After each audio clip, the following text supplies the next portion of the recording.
Hi, Kathy LaNatra here, State Representative of the 12th Plymouth District, and I am here with the Executive Director and my very good friend, Stephen Cole. Hi, Kathy. How are you? I'm good. How are you? Oh, I'm very warm. It's a great day to be downtown Plymouth, though. Don't you agree? It's a great day. We've been through this little hot spell, but there's so many great things to do here in Plymouth when it's so hot. When it's hot, when it's cold, when it's okay and lukewarm, there's something to do in Plymouth every day of the year. Every day of the year. I went on a trip once, and the woman said to me it was raining, pouring, and she said there's no such thing as bad weather, just bad gear. I like that. I like that, too. That's brilliant, because it really puts the onus on you for being ill-prepared. Exactly. Well, come to Plymouth and be prepared. Be prepared, and you will have a great day. So, the 12th Plymouth is to meet people in our neighborhood. Who are the people in our neighborhood? Who are the people in our neighborhood? I think we need to figure this out. And you know what? I see a street right down there that we should walk down and see who we run into. I think that sounds great. All right, let's go.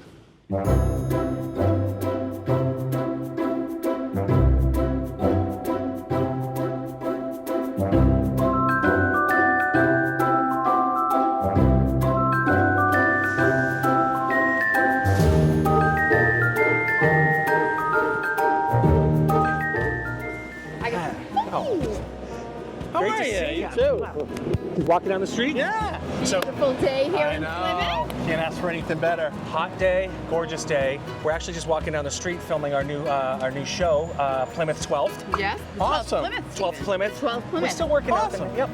Yep. So the whole point is what? Who are the people in our neighborhood? Who are the people in our neighborhood, the places to go in our neighborhood, the events to attend in our neighborhood, and look awesome. who we run into. Cool. Not that you're already wearing a microphone, because you do that on a normal day, right? No, we Right. pull back the curtain here. We right. let everyone know. Yeah. So, Bill, you happen to know a lot about things in town. Yeah. Specifically, this building right here across the street from us. What is that building? I love this building. It's the Bartlett Russell Hedge House. It was built in 1809. It's one of the finest examples in Plymouth of federal architecture that was built after the Revolutionary War. That's Gucci. What's really cool about it is it's attributed to Charles Bulfinch. So ask me who Charles Bulfinch is. I'm dying to know. I am You dying should to know of too. all people. But first, I should know. I'm guessing he designed the State House based on that clip. Very good. There we Very go. good. Powers of deduction. So he reportedly designed this building, and he designed the Massachusetts State House. Yes. So what's really interesting about this building is Bulfinch spent some time in Europe. And there's influence in this building that came from Europe 30 years ahead of the trend that embraced America in the 1830s. So 20 years earlier, he's incorporating designs from Europe in this building that were not seen anywhere else in the United States. Can you give us an example? We should go inside. We can go inside. Let's do that. Let's go inside. Remember to look Okay. both ways. A few moments later. So before we go in, this entry portico was added at a later date. So originally, it was a very simple front door. It had the beautiful fan light, but these columns and portico over the front door were added at a later date. How So much later, do you know? probably 20 to 30 years later. So pretty. So when was the start of the Federalist architecture style? Right after the Revolution, Right after the Revolution through till when? till about 1830, and that's what makes this building significant. Okay, so this is kind of at the tail end of the Federalist. Well, it's the beginning of the federal period, 1809. Okay. Federal period lasts from right after the Revolution Yeah. to about 1830. Okay. New style comes in 1830, the Greek Revival. Love the Greek Revival. We'll So do that next. America is struggling with its identity.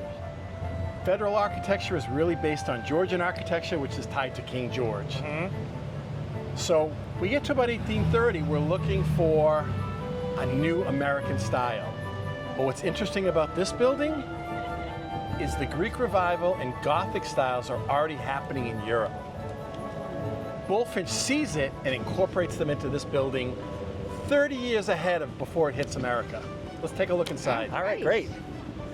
So take a look at this. It's a beautiful federal staircase. Look at all the trim on the stair rises, you know, the drop pendants and swags on the staircases.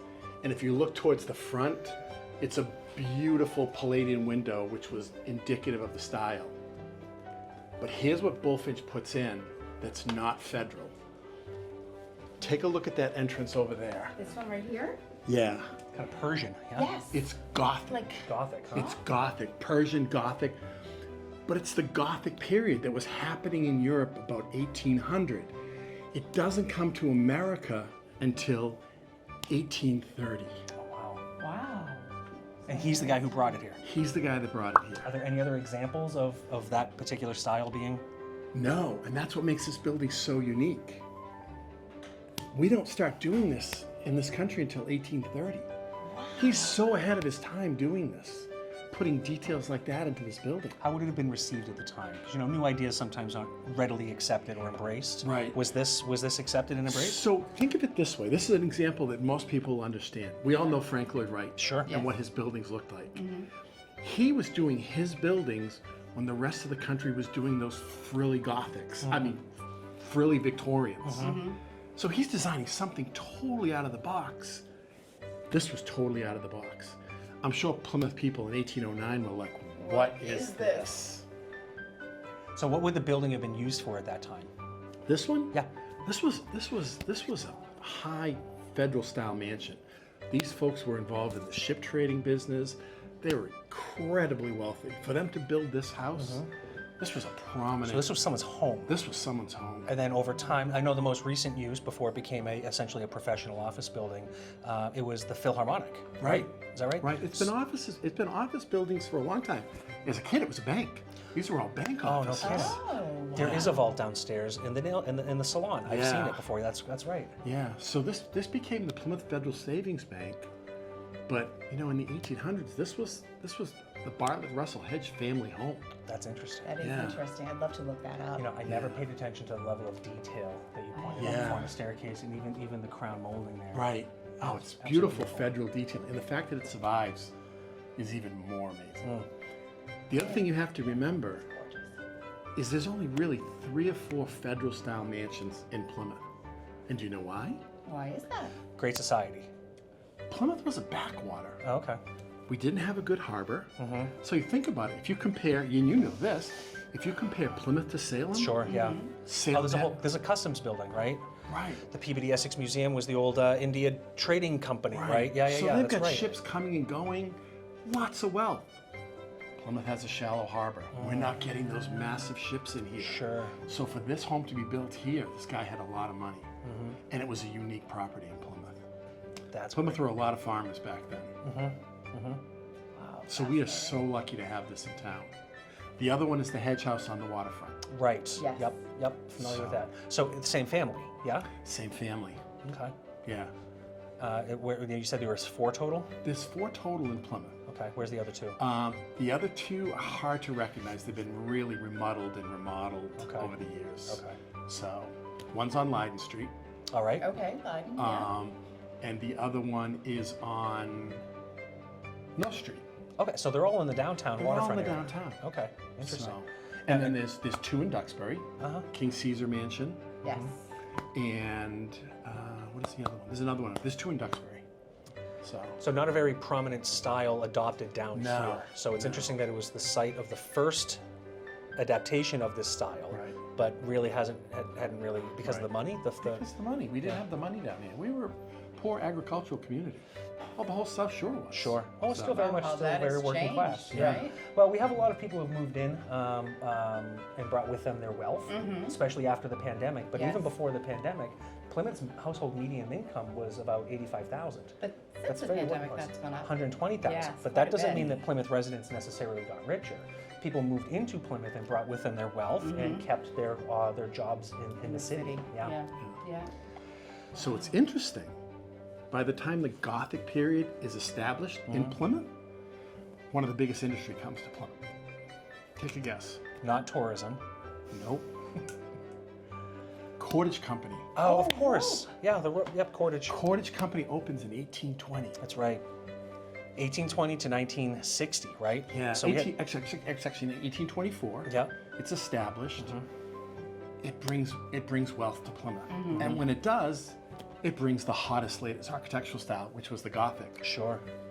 Well, in fact, I mean, most of North Plymouth would have been built because of Cordage, right? Those Exactly. residences were for workers. For workers, yeah. right. Yeah. So about 7 generations of Plymouth residents worked at the cordage rope factory, right? Because when they closed, that was right on the start of the power plant being built. Yep. Is that right? Yeah, that's it. So put that in perspective. Wow, You have put 7 that- generations of Plymouth residents Yeah. working in manufacturing for rope. And then the power plant closes after just 50 years. So only barely 2 generations of Plymouth residents able to work at a high-tech sector like that. Pretty interesting.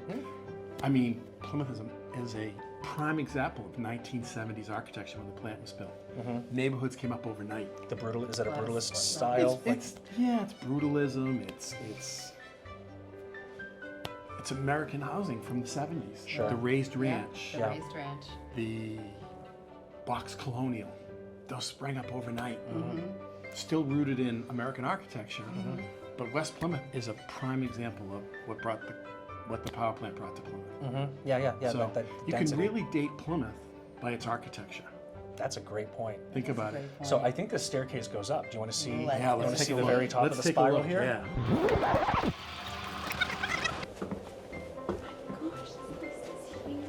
Oh, it gets hotter too the higher you go. Yeah. Should we go all the way up? We go all the way up. Let's go all the way up.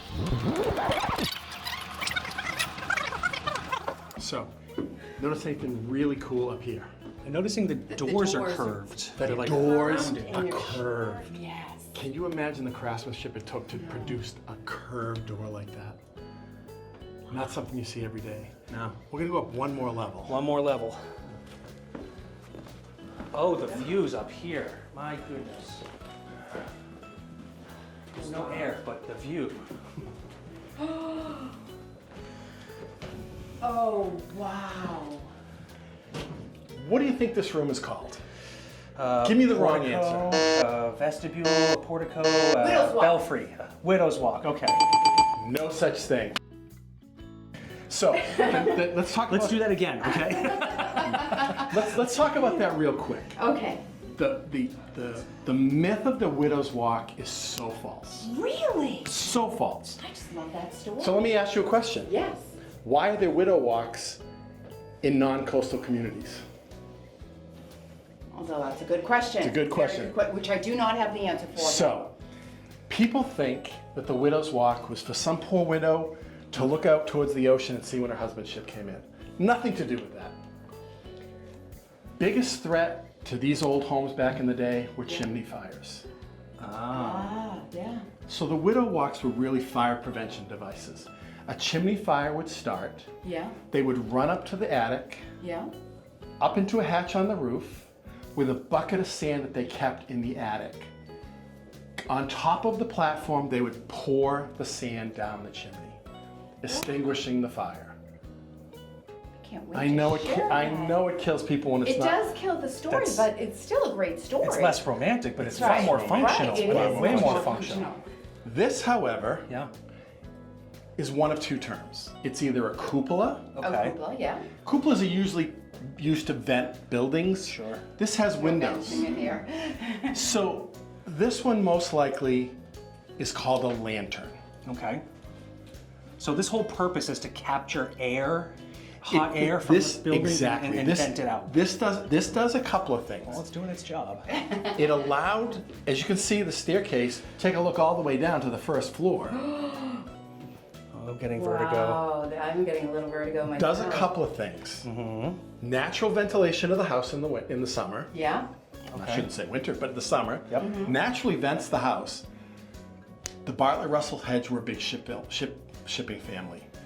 This did give him an opportunity to track ships coming and going in the harbor.